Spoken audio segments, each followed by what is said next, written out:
নমস্কার বন্ধুরা, কাকলি kitchen and ট্রাভেলে তোমাদের সকলকে আমন্ত্রণ জানাই। আশা করি তোমরা সকলেই খুব ভালো আছো আর আমিও খুব ভালো আছি।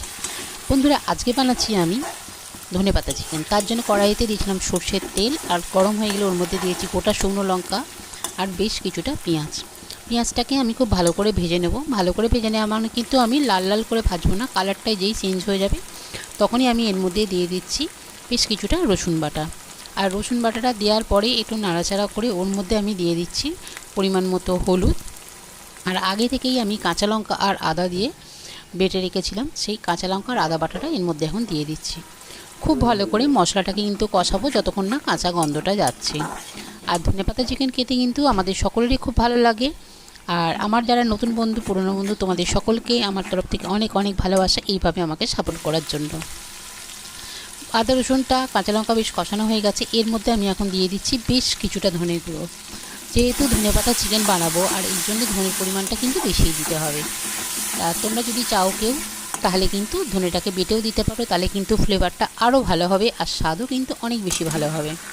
আর চিকেনটাকে আমি একটু বড় পিস করে কাটিয়ে নিয়ে ধুয়ে ওটাকে আমি সামান্য নুন আর পরিমাণ মতো হলুদ দিয়ে আধ ঘন্টা মতো ম্যারিনেট করে রেখেছিলাম। এবার আমি চিকেনটাকে ওর মধ্যে দিয়ে দিচ্ছি। এবার আমি এটাকে কষাতে থাকবো যতক্ষণ না চিকেনের কালারটা চেঞ্জ হচ্ছে, ততক্ষণ কিন্তু আমি কষিয়েছি। আর এর মধ্যে আমি এখন দিয়ে দিলাম টক দই। টক দই দিলে কিন্তু চিকেনটা কালারটাও সুন্দর হবে, টেস্টও খুব ভালো হবে। আর যখন আমি টক দইটা দিয়েছি তখন আমি একদম নিভু আঁচেতে, মাঝারি আঁচের মধ্যে আমি টক দইটা দিয়েছি, দিয়ে খুব ভালো করে কিন্তু টক দইটা মিশিয়ে নিয়েছি এর সঙ্গে। আর যেহেতু আমরা আলু খেতে বেশি ভালোবাসি, তার জন্য আগে থেকেই আমি আলু কেটে আর ভেজে রেখেছিলাম সামান্য হলুদ দিয়ে। সেই আলুগুলোকেও আমি ওর মধ্যে দিয়ে দিলাম, দিয়ে কিন্তু এবার আমি মাংসটাকে খুব ভালোভাবে কষাতে থাকবো। আর এই চিকেনটাতে কিন্তু আমি একদম জলের ব্যবহার করব না, এ থেকে যা জল বেরোবে তাতেই কিন্তু হয়ে যাবে। কাঁচা লঙ্কা যেহেতু দিয়েছি, আর এই জন্য দিয়ে দিলাম একটু গোলমরিচের গুঁড়ো। গোলমরিচের গুঁড়ো দিলে কিন্তু চিকেনের স্বাদটা কিন্তু আরও ভালো হবে।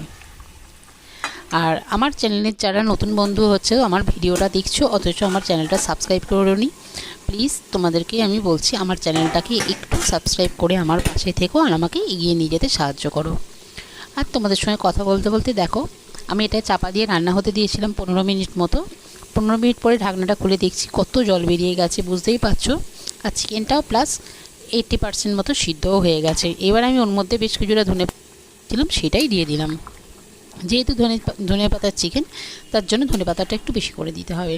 আর ধনে পাতাটা দেওয়ার পর কিন্তু দেখো কালারটা কিন্তু দুর্দান্ত হয়ে গেছে। এটা কিন্তু রুটি পরোটা দুটোর সঙ্গেই খুব ভালো যায়। আর যারা যারা রাইস ভালোবাসো, স্টিম রাইস ভাতের সাথেও কিন্তু তোমরা খেতে পারো, এটা কিন্তু খুব ভালো লাগবে খেতে। ধনে পাতাটা দেওয়ার পরে কিন্তু আমি আবার একটু চাপা দিয়ে দিলাম এটাকে রান্না হওয়ার জন্য। এটা মাঝারি আঁচে, পুরো রান্নাটাই কিন্তু মাঝারি আঁচে করতে হবে, তাহলে কিন্তু ভালো লাগবে। আর একটু সময়টা বেশি লাগবে তাতে, কিন্তু স্বাদ হবে দুর্দান্ত। আর আমরা যে কোনো রান্নায় যদি একটু মাঝারি আঁচে করতে পারি তাহলে কিন্তু তার স্বাদটা কিন্তু খুব ভালো হয়। আমার চিকেন প্রায় হয়ে এসছে। নামানোর আগে আমি আর একটু দিয়ে দিচ্ছি গোলমরিচের গুঁড়ো। গোলমরিচের গুঁড়ো দিলে কিন্তু আগেও বলেছি এটা কিন্তু স্বাদ খুব ভালো বাড়ে। আর চিকেনটা হয়ে গেছে, এবার আমি ওর মধ্যে দিয়ে দিচ্ছি একটু শাহি গরম মশলার গুঁড়ো। এটাকে দিয়ে খুব ভালো করে মিশিয়ে নেবো, মিশিয়ে একটু ফুটতে দিয়ে দেবো। ব্যাস হয়ে গেছে আমার ধনিয়া চিকেন। আর ভিডিওটা যদি ভালো লেগে থাকে বন্ধুরা, প্লিজ লাইক, শেয়ার, কমেন্ট অবশ্যই করবে। আর আমার চ্যানেলটা সাবস্ক্রাইব করে আমার পাশে থাকবে। তোমরা সকলে খুব ভালো থেকো এই কামনাই করি, আর আমার পাশে থেকো।